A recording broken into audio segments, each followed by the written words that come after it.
In 1964, a 20-year-old Irishman bolted a transmitter to the mast of a rusting cargo ship and sailed it into the North Sea. He broadcast pop music to 15 million listeners across Britain, and there was not a single law on the books that could stop him. The establishment was furious, the public was delighted, and by the time Parliament passed the Marine Broadcasting Offences Act 3 years later, pirate radio had already reshaped the entire industry. That story is the opening chapter of my book, Space Mafia. Because the same thing is happening again. Not on the airwaves, in orbit. Private companies are launching data centers into space right now, GPU clusters, AI training rigs, orbiting above every nation on Earth, beyond the jurisdiction of any single court. The economics are staggering, the engineering is real, and the governance framework that should be keeping pace does not exist yet. Space Mafia maps two possible futures. The first I call heaven, orbital AI governed transparently, authentication that is real, technology that serves the planet. The second I call Skynet, not the Hollywood version, but the slow erosion of every safeguard we have built on Earth, one quiet compromise at a time. This documentary is adapted from the book. Over the next 50 minutes, you are going to see both futures play out. The economics driving the race, the engineering constraints that nobody is talking about, 4 case studies of companies already operating in orbit, 5 governance fault lines widening by the quarter, and the leadership decisions that will determine which future arrives first. The rockets are launching, the rules are still unwritten. Let me show you what is at stake.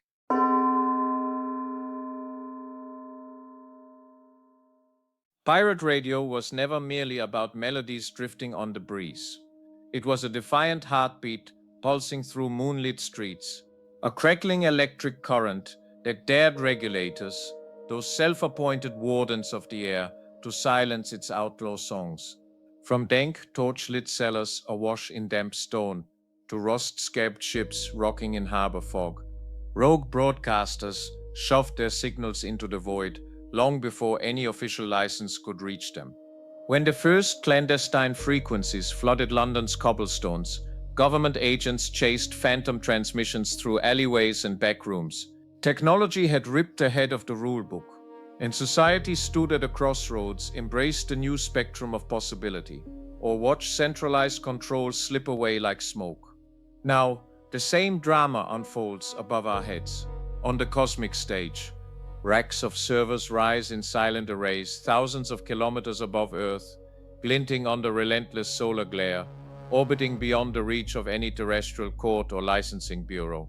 Any entity with a rocket's fire, a payload's promise, and sufficient ambition can stake a claim in these high-altitude data garrets. They unleash self-contained compute clusters where no regulator's gavel can enforce a single clause. The promise is breathtaking. The peril is immediate. My name is Andreas Hamberger. I am an enterprise architect with 30 years in the field, a TOGAF practitioner, and the author of Space Mafia, the book that maps this new frontier. Over the next 50 minutes, I am going to take you through the most consequential technology shift of our generation. This is not science fiction. Full-scale deployments are igniting right now. Rockets roar from Baikonur to Florida, from Kourou to Jiuquan, at a cadence that makes the Cold War look methodical. Leading the charge are not ivory tower universities or aid-driven NGOs, but the same private companies that remapped terrestrial cloud computing. 2 futures crystallize from this moment. The first I call heaven, a future where governments, industry, and civil society unite to forge a genuine regulatory framework for orbital compute, where ironclad authentication replaces paper permits, where every algorithm is transparent, every data flow accountable, where orbital AI becomes a shared engine of capability and equity for the entire planet. The second I call Skynet, not the cinematic bogeyman, but the inevitable outcome of countless small compromises that hollow out our terrestrial safeguards. A future where power concentrates in unregulated orbits, where launches streak skyward in rapid succession, models grow gluttonously large, and regulators cling to yesterday's playbook, as if cosmic actors will respect national borders. The name Skynet comes from James Cameron's The Terminator, an AI that escapes human control and turns against its creators. It is not a literal forecast, it is an emblem of what happens when autonomous systems outstrip every tether of oversight. In this documentary, Skynet embodies orbital AIs roaming the exosphere, hoarding power, hollowing out sovereignty, and vanishing beyond accountability. Heaven stands for the alternative, a shared transparent engine in space radiating capability, equity, and planetary good. The urgent question for every CEO, every CTO, and every regulator is brutally simple. What happens if your entire industry or your nation's sovereignty is leapfrogged by a satellite relay within a single quarter? This is no thought experiment. It is the uninvited future. If orbital clusters declare themselves data embassies, if players broadcast new trade terms from 600 kilometers above the Kármán line, incumbents will not merely be disrupted, they will be erased. The window from now until 2030 will seal our fate. Beyond it, any sector resisting orbital transformation will be outflanked, and any regulatory framework lacking genuine planetary authority will amount to little more than a courteous suggestion. Over the next 7x, I will walk you through the economics, the engineering, the case studies, the governance failures, and the two futures that lie ahead. You will meet founders who treat the Kármán line as a speed bump, defense analysts simulating untethered adversaries, environmental advocates bracing for the first orbital AI spill, and startups ready to exploit every crack in the regulatory facade. The choices we make today will sculpt the contours of our tomorrow. Let us begin. That is the story. Pirate radio broke the rules because the rules had not been written yet. The same gap exists today, 600 kilometers above your head. But this time, the stakes are not pop music and broadcasting licenses. They are measured in trillions of dollars, and the players are not 20-year-old rebels with soldering irons. They are the largest private companies on Earth. In the next act, I am going to show you the numbers. Morgan Stanley, McKinsey, Bricetech, and 4 companies that are already operating compute infrastructure in orbit as a commercial business. The race no one announced has already started.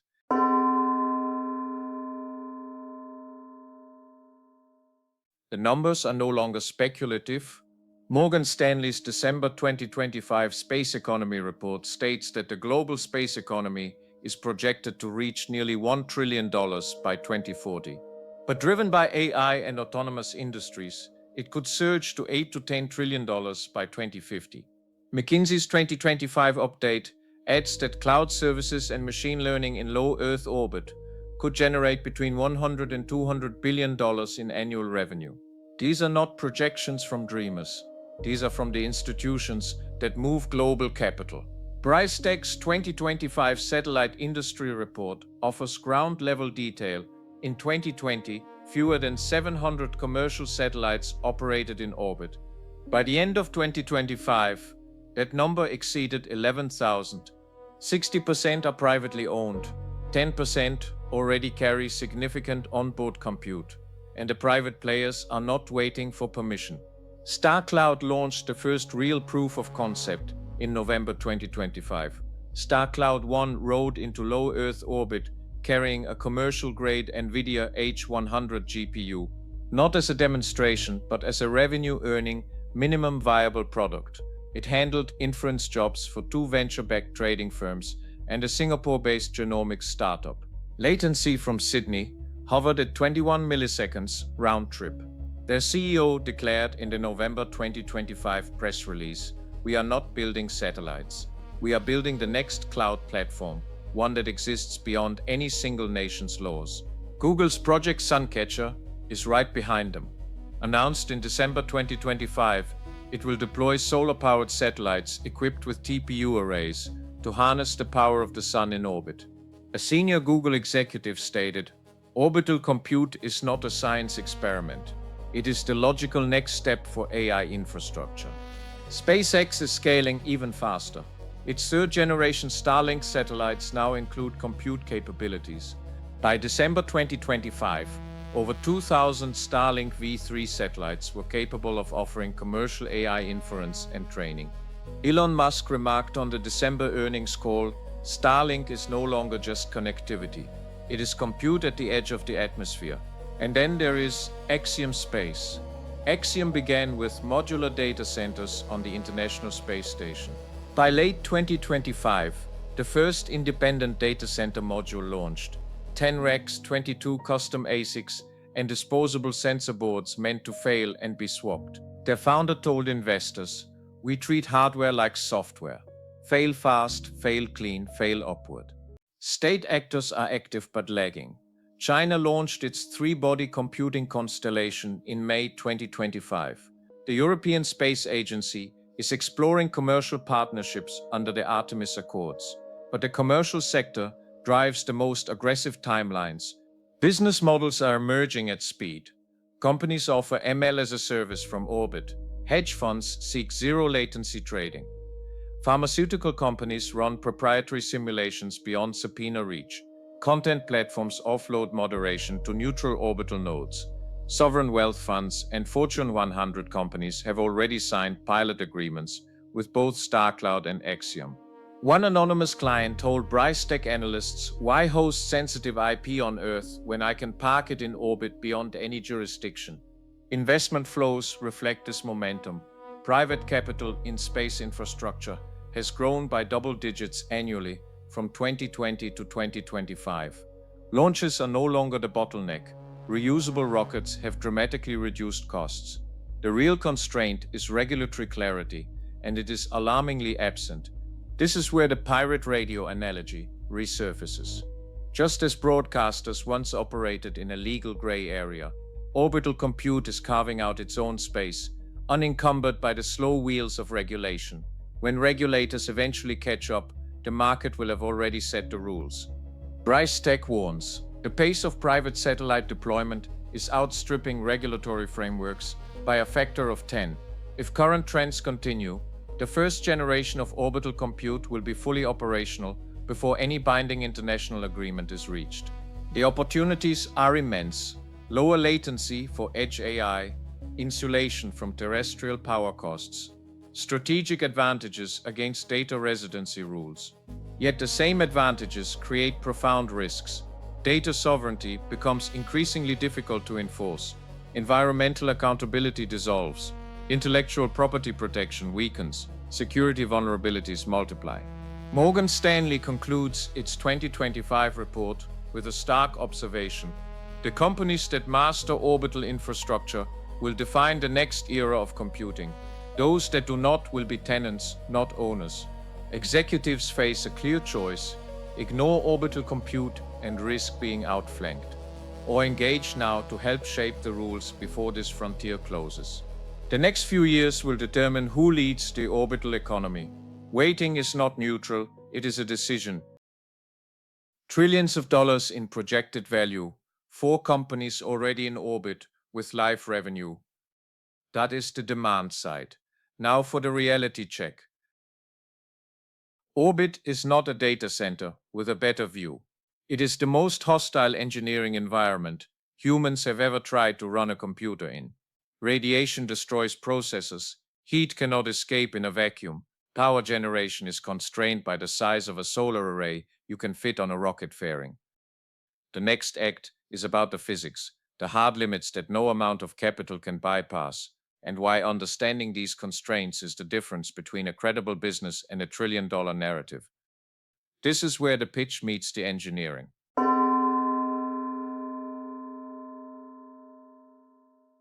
Putting AI compute in orbit is engineering at the absolute limit. And the limit is brutal. Every gram, every watt, every bit matters. On Earth, data centers are forgiving. They sit in climate-controlled halls with redundant power and cooling.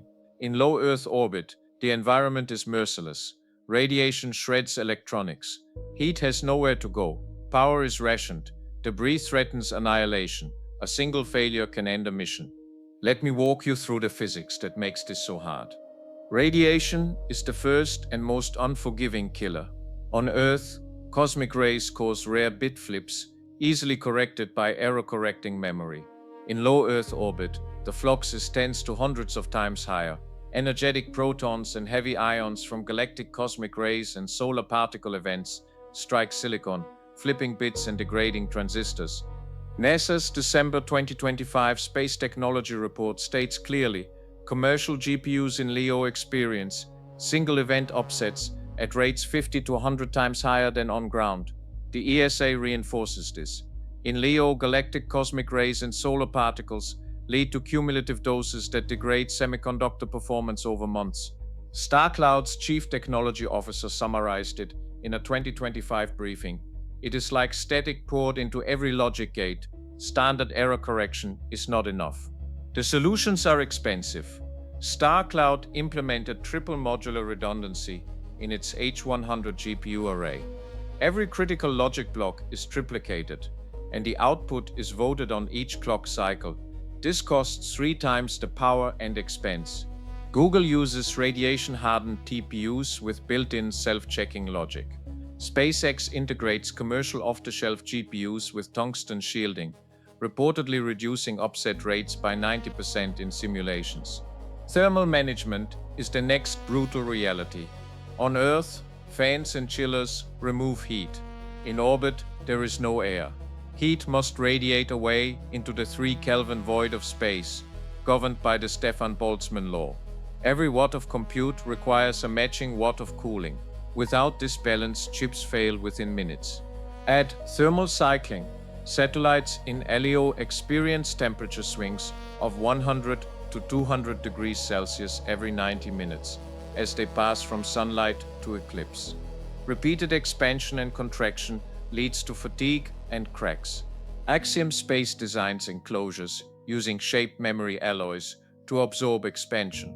Starcloud employs multi-layer insulation blankets and active heaters. Google uses phase change materials to store excess heat during sunlight and release it during eclipse. Power remains the ultimate constraint. Solar arrays are the only continuous energy source. Batteries are deadweight, used only during eclipse. Starcloud has optimized high-density gallium arsenide cells for maximum output. SpaceX employs origami-style deployable panels with piezoelectric wipers to mitigate micrometeoroid dust. Even minor misalignments or a thin dust layer can reduce output by 20 to 30%. Reliable power comes at a steep mass penalty, often doubling the satellite's weight. Latency is another hard limit. The average round-trip time to low Earth orbit varies between 20 and 60 milliseconds.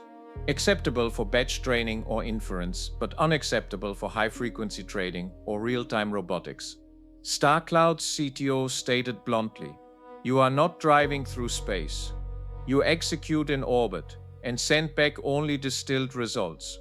Launch economics have improved dramatically.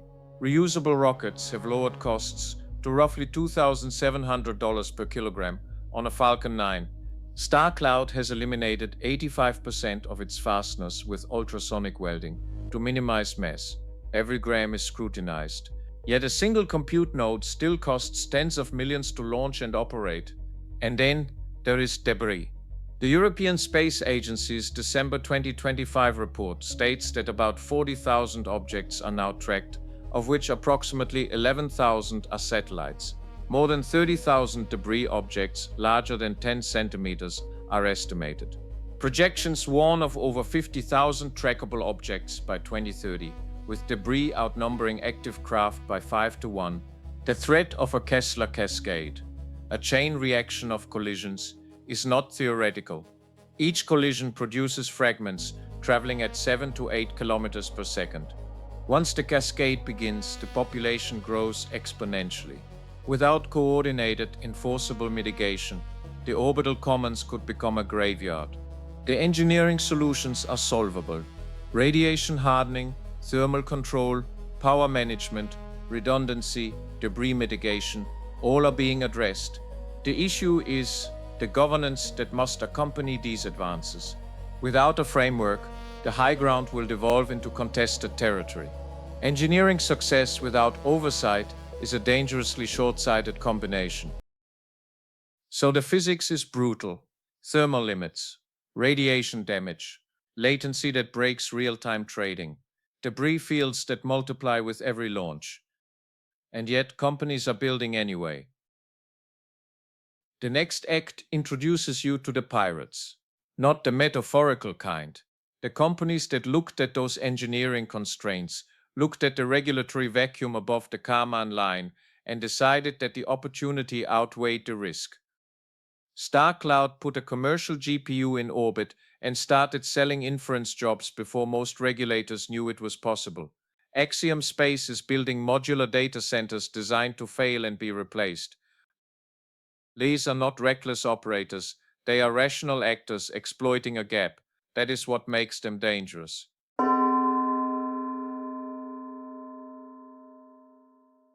Orbital AI has moved beyond concept. It is here, overhead, right now. The debate has shifted from can we to should we, under what rules, for whose gain, and at what peril. Let me introduce you to the pirates. Starcloud epitomizes the orbital pirate. In a crowded US university basement, its founders cobbled together a machine learning inference cluster on second-hand GPUs, tapping campus labs at night. By late 2025, they had vaulted to a live 100,000 flop training run, all off the grid. Their motto is clear: launch first, patch later. Regulation is a footnote, not the product. In November 2025, Starcloud 1 carried a commercial-grade NVIDIA H100 GPU into low Earth orbit, not as a demo, but as a revenue-earning node. It handled inference jobs for trading firms and a Singapore genomics startup, but the real shock was not performance. It was legal invisibility. Shell companies in a Pacific Special Economic Zone uplink data, the GPU crunches it in freefall, and Starlink downlinks the results anywhere the client chooses. No single regulator can trace a full audit. When New Zealand's Privacy Authority asked for a warrant, Starcloud's answer was straightforward. Our compute node is in orbit. Launch your own satellite to serve process. Technically, Starcloud's GPUs endure triple modular redundancy, custom error correction overlays, and graphene-enhanced cooling. A gamma-ray upset self-corrects in under 5 seconds. Their engineering blog reads like a war diary. In Leo, every day is a radiation battle. Customers love it. In finance, unthrottled arbitrage strategies execute at orbital velocity with zero red tape. In genomics, teams bypass residency restrictions by ensuring data never sets foot on land. Even hesitant public sector agencies rent cycles for pandemic modeling despite legal ambiguity. The governance gaps are glaring. Data sovereignty is nullified. Jurisdiction follows the hardware's orbital coordinates, not the data's origin. On the GDPR, Starcloud simply states, "We do not process in the European Economic Area. Complaints belong at your nearest launchpad." Intellectual property protection is equally tenuous. When a client trains a proprietary model in orbit, no court can enforce licensing. The value of terrestrial IP collapses to the cost of launch. In the heavens scenario, Starcloud federates compute for NGOs, universities, and climate activists. In Skynet, black market brokers weaponize the tech. So far, the trend has leaned towards Skynet. Without credible orbital law enforcement, the rule is simple: if it runs, it wins. Now meet Axiom Space, a different breed of pirate. Axiom writes its playbook with real estate logic. Every module is a profit center. Every rack is a microstate. While others tout democratization, Axiom's message is blunt: space is property, and Axiom holds the blueprints. In early 2025, they piggybacked a bare rack on an ISS resupply mission disguised as a university payload. 60 days later, compute cycles from that rack were auctioned on dark forums. The goal was to determine which machine learning workloads survived high radiation. To most vendors, it was alpha testing. To Axiom, it was first revenue. By late 2025, their first independent data center module launched. 10 racks, 22 custom ASICs, and disposable sensor boards meant to fail and be swapped. Instead of long-term upkeep, Axiom embraces macro redundancy. When a module falters, they jettison it or burn it up on re-entry. Their founder told investors, "Fail fast, fail clean, fail upward." Clients revealed the model's depth. Pharmaceutical firms batch process human genomes in orbit, sidestepping ethics boards. Hedge funds run ultra-low latency market simulations and discard both the hardware and the output. Defense-adjacent contractors trial encryption schemes with plausible deniability. If a client breaks local laws, Axiom black holes their account and launches a replacement module under a fresh shell company. The only constant is that profit, not policy, drives every launch. These two case studies prove the same thing. Regulatory arbitrage in orbital compute is not a possibility. It is already here. Any business or intellectual property reliant on terrestrial jurisdiction must adapt fast. Either mirror the pirate playbook or help craft standards that future nodes must obey. The pirates proved the concept. They showed that orbital compute is technically viable and commercially profitable. Now watch what happens when the biggest companies on the planet take notice. Google's Project Suncatcher, SpaceX's Starlink V3. These are not startups running a single GPU on a CubeSat. These are organizations with the capital, the launch capacity, and the regulatory influence to reshape the entire industry in a single product cycle. The next act is about monopoly power at orbital altitude, and what it means when the companies that already control terrestrial cloud computing decide that the sky is not the limit. It is the starting line.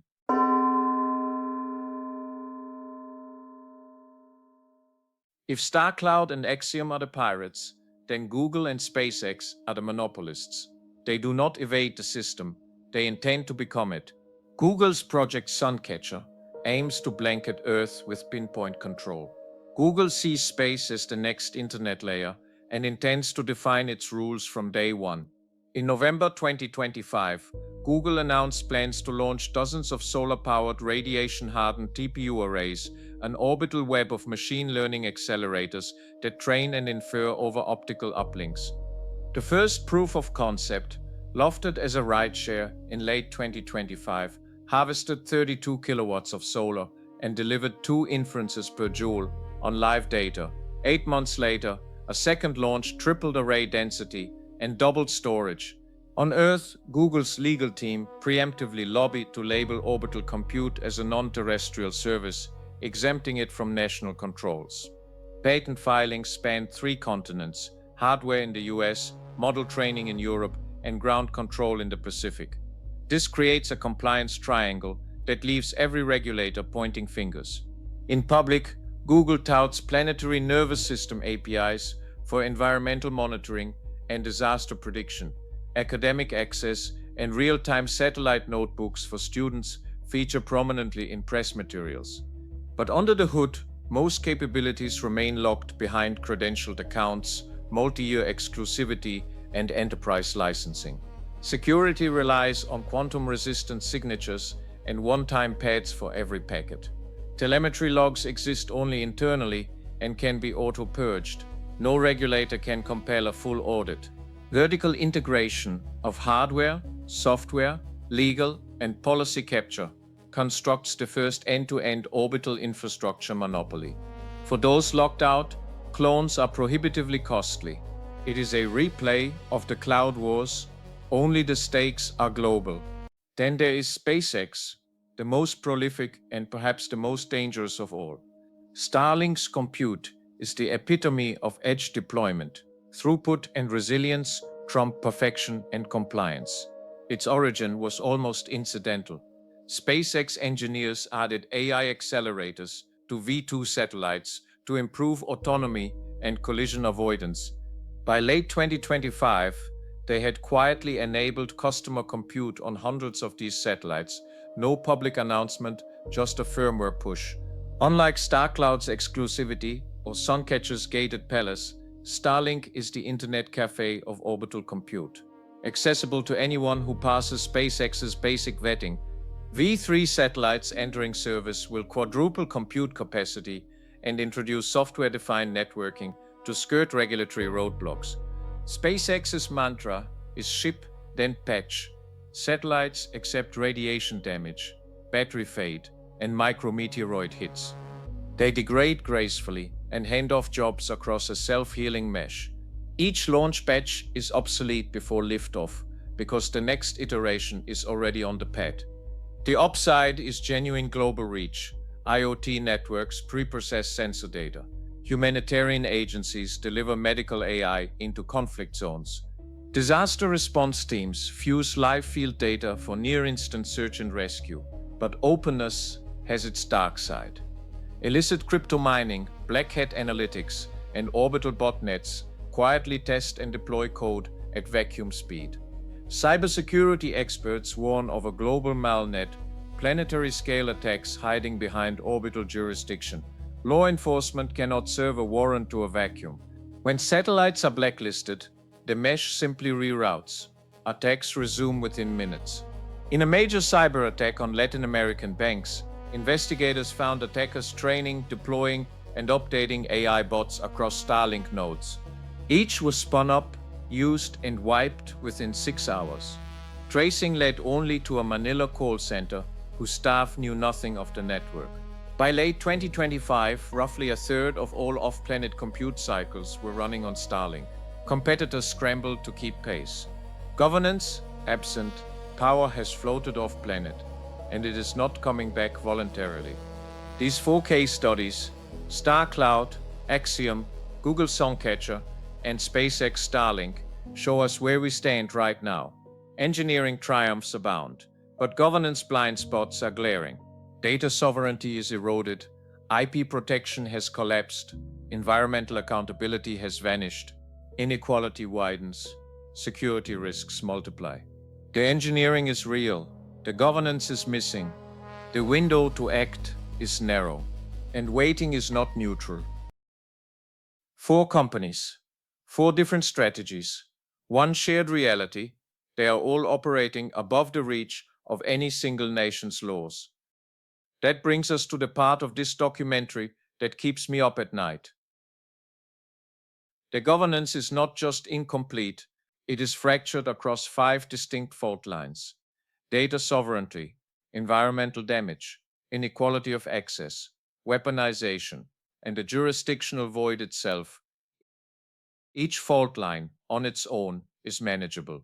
Together, they form a systemic failure that no single regulation, no single treaty, and no single company can fix alone. This is Act 6, the 5 fault lines.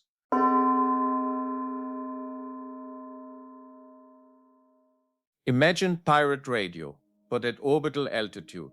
No longer teenagers in a van, now it is billion-dollar constellations far beyond the reach of terrestrial laws. Who controls the signals? Who owns the data? For decades, the Outer Space Treaty has looked the other way, silent on AI and blind to the realities of orbital compute. The result is a legal vacuum in which private players write their own rules while states struggle to keep pace. There are 5 fault lines that threaten to crack the foundations of our global order. Let me walk you through each one. The first fault line is data sovereignty. Terrestrial laws depend on the fiction that data has a home address. Servers are fenced by nation-state borders. Compliance frameworks like the GDPR or New Zealand's Privacy Act depend on physical location, audit trails, and licensed operators. Orbital compute unravels every one of these assumptions. Data uplinks direct to space processed by clusters with no fixed jurisdiction and then downlinked wherever the customer wants. Even if governments could track the flow, extraditing a rogue satellite is an exercise in futility. Starcloud's CEO put it plainly in a 2025 interview. Our payloads never touch local infrastructure. If your regulators want access, tell them to bring their own rocket. The second fault line is the collapse of intellectual property. The Outer Space Treaty has no language for ownership of code, models, or data products created in orbit. Copyright regimes that took decades to hammer out, WIPO, burn, TRIPS, simply do not map to orbital infrastructure. In 2025, Axiom processed the human genome data of an entire island nation in a single week, triggering 6 lawsuits across 4 continents. Not one succeeded. No court was willing to argue jurisdiction over a cloud server circling the planet every 90 minutes. When orbital compute can escape even the most aggressive litigation, the value of terrestrial IP collapses to the cost of launch. The World Intellectual Property Organization's own analysts warned, orbital platforms pose an existential threat to the concept of enforceable IP. The third fault line is environmental accountability. The Outer Space Treaty still treats the orbital environment as infinite and regulation-free. States promise not to militarize the moon, but say nothing about microdebris, electronic waste, or thermal plumes from exascale compute. In December 2025, Google Project Suncatcher broke the thermal ceiling with a solar array that radiated so much waste heat that it altered the local orbital microclimate. The result was a bloom in charged dust and measurable perturbations in nearby satellites. ESA scientists raised the alarm, but with no legal precedent, the complaint died in committee. Starlink's compute expansion now vents gigawatts of heat into the thermosphere each month. When questioned, SpaceX pointed to the Outer Space Treaty's no significant harm clause and denied fault. As one engineer summarized, the only regulator that works in orbit is Newton's third law. The fourth fault line is inequality and consolidation. If current trends continue, the top 5 orbital platforms could control over 90% of AI training capacity by 2030, with zero formal obligation to share results, datasets, or raw compute with anyone not on the invitation list. By 2025, the top 10 global universities commanded less aggregate compute in the cloud than a single Starcloud cluster. Democratizing AI, that favorite chorus at tech summits, becomes a cruel joke when the cost of entry is a launch slot. The gap widens every quarter. The result will be digital feudalism, private princes controlling the only roads to orbital power, with states and citizens left to bargain for vessel access. Not since the robber barons of the 19th century has so much capability been so narrowly held. The fifth and most alarming fault line is weaponization.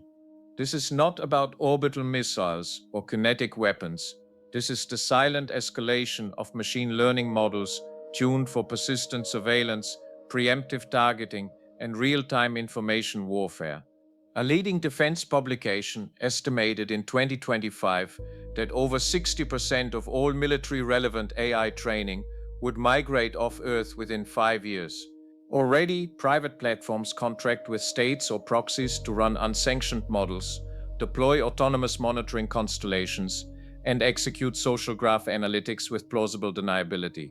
In December 2025, a Starlink resident cluster was reportedly used to jam terrestrial networks in a disputed border region, with all traces wiped clean before attribution was possible. The following month, a rogue actor used a bootlegged model to deepfake national broadcast signals for hours, sowing confusion ahead of an election. As military analysts have noted, orbital AI is the new high ground for information dominance, and the arms race is already underway, unregulated and opaque even to the most attentive watchdogs. None of this is accidental. The vacuum at the heart of space governance has become a design space for the bold, the unscrupulous, and the desperate. No legal doctrine currently restrains their actions. No auditor can subpoena the logs of a satellite tumbling at 27,000 kilometers per hour. The safest place to hide a black operation or a world-changing trade secret is microgravity. The Outer Space Treaty was written for an era of superpowers and rocket envy. Its framers foresaw missiles and flags on the moon, not orbital machine learning clusters running inference for multinational hedge funds. Its silences now ring loud. If there is a solution, it will not be found in minor amendments or the slow machinery of legacy committees. We need a generational leap, a new governance architecture, designed for the realities of algorithmic conflict, distributed power, and the twin incentives to exploit and evade. 5 fault lines. 5 ways the current trajectory breaks. So what happens next? This is where the book's core framework comes in. Heaven and Skynet are not predictions, they are design patterns. Heaven is what you get when transparency, authentication, and planetary cooperation are built into the architecture from the start. Skynet is what you get when they are not, when each compromise is small enough to justify and the cumulative effect is too large to reverse. Long the next. ACT maps both pathways, not as speculation, but as architectural outcomes that follow directly from the decisions being made right now. This is the fork in the road.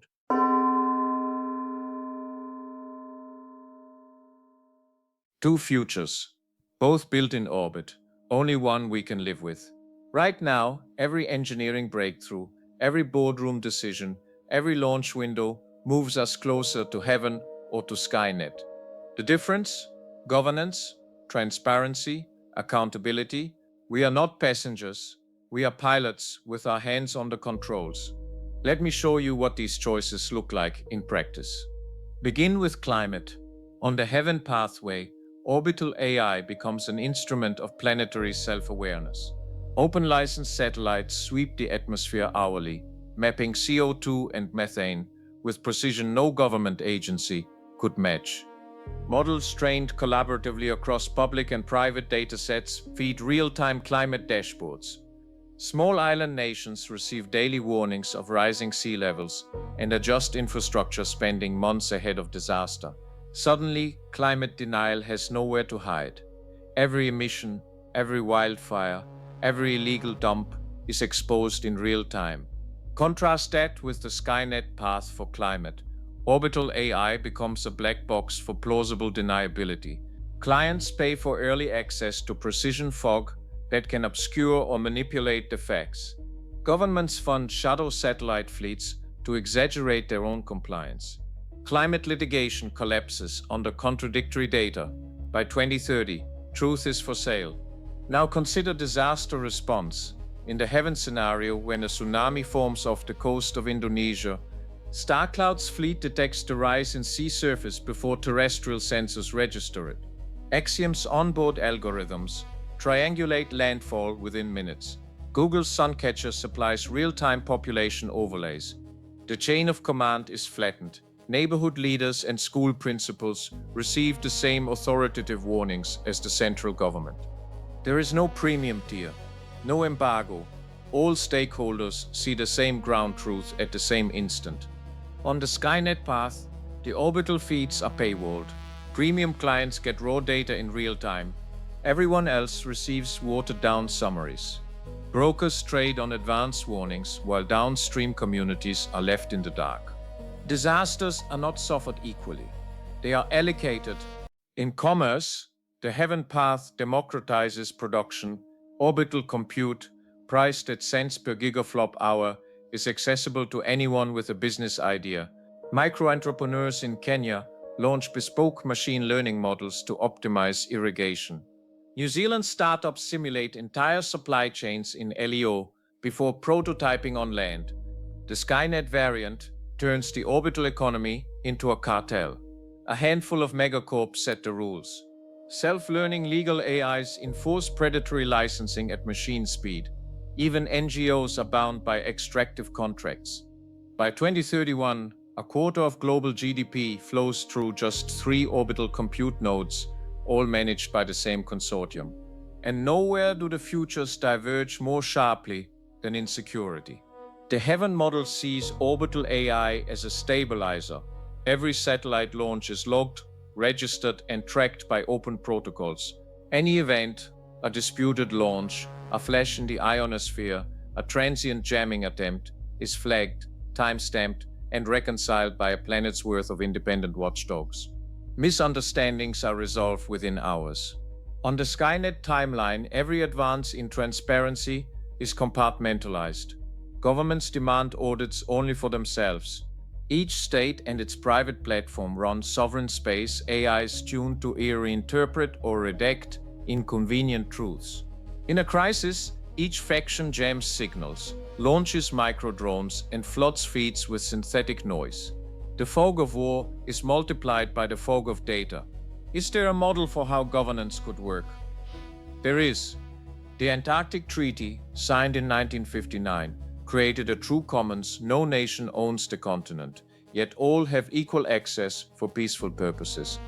Any signatory can inspect any station at any time.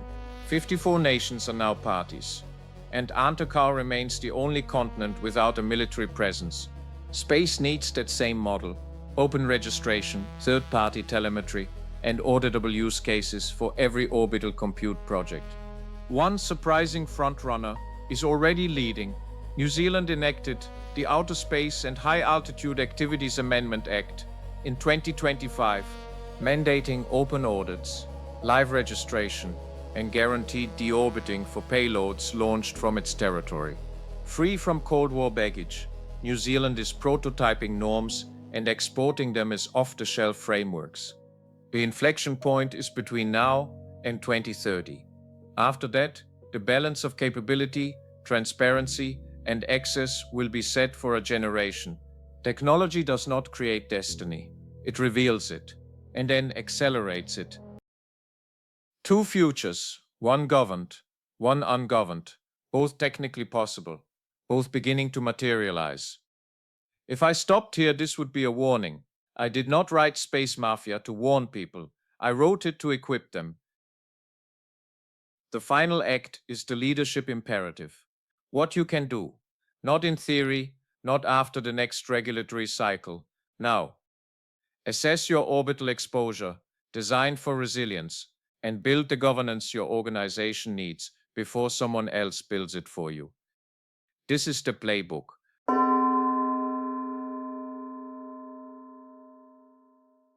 Every case study in this documentary led to the same crossroads. We have the tools, we see the risks. The only variable left is leadership. If you are a CEO, a CTO, or a board director watching this, the moment for meaningful intervention is slipping away. Most leaders have not even noticed that the door was ever open. So let me be direct.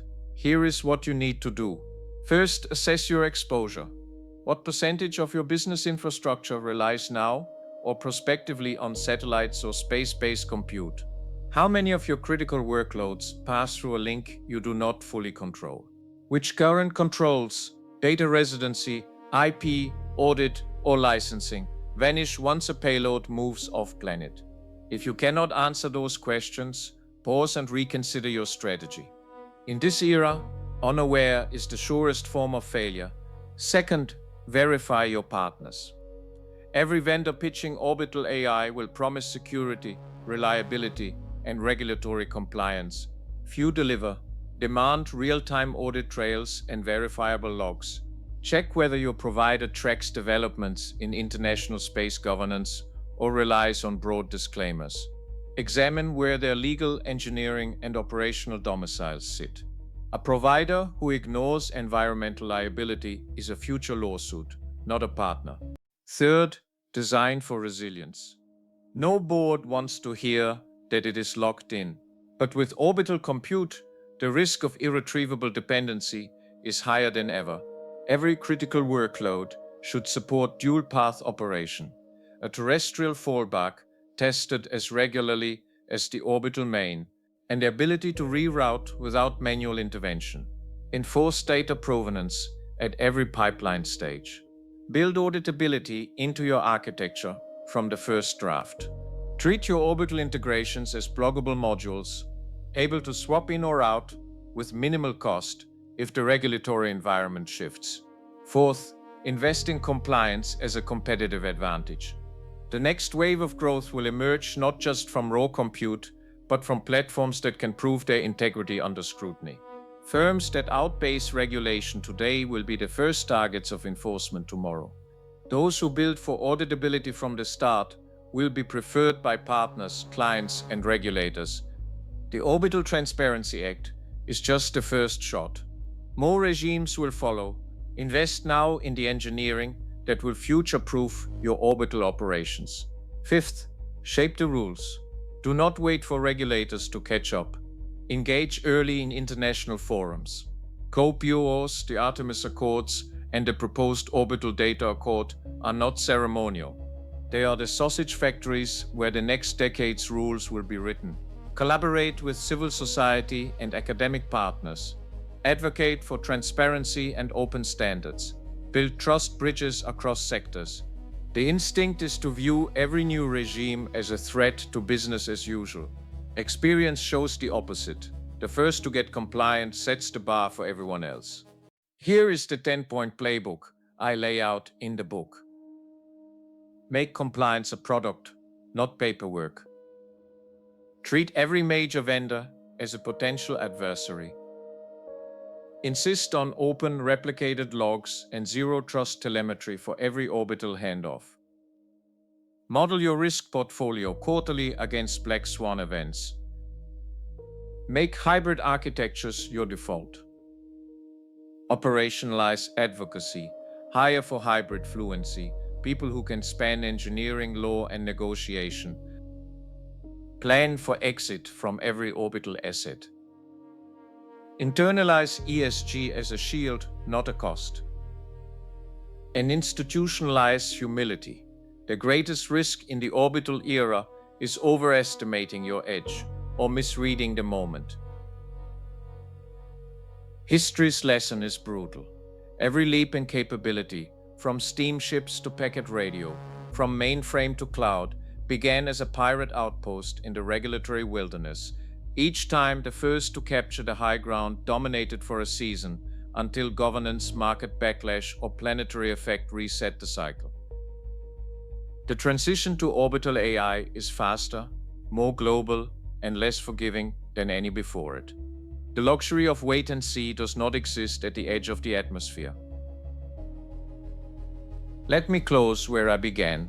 The last pirate radio operator lit up London's night with a homemade transmitter and a dream. By the time authorities tuned in, his signal had circled the globe, inspiring teens from Berlin's warehouses to Bangkok's back alleys. They did not silence the airwaves, they multiplied and democratized them into today's streaming world. The lesson echoes beyond the spectrum. Build the next order while the old one still trembles. Pirates do not topple the establishment. They become it by being too useful, too auditable, and too fast to ignore. The rockets are launching. The rules are still unwritten. The choice is ours. This is Andreas Hamberger. If you want to go deeper into the Heaven Vector and Skynet Vector framework, my book Space Mafia is available from Tellwell Publishing. The link is in the description. And if you want daily content on AI governance, enterprise architecture, cybersecurity, space, and the history of Linux, subscribe to the Hamberger Report. New videos every day. Thank you for watching. That is the picture. Heaven or Skynet, transparent governance or unaccountable power, a shared engine for the planet or a dark web above it. Everything you have just watched is adapted from my book Space Mafia, the battle between an accountable heaven and an unfettered Skynet in orbital AI. The book goes deeper than a documentary can. Full source citations, extended case studies, the complete Heaven Vector and Skynet Vector governance framework, and a practical leadership playbook you can take into your next board meeting, your next architecture review, your next strategy session. If anything in the last 50 minutes made you think differently about where your organization sits in the orbital economy, the book is the next step. The order link is in the description below this video. Space Mafia is published by Tellwell and available now.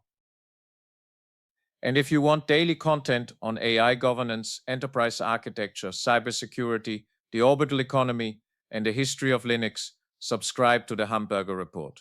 New videos every day. Thank you for watching. The rockets are launching. The rules are still unwritten. The choice is yours.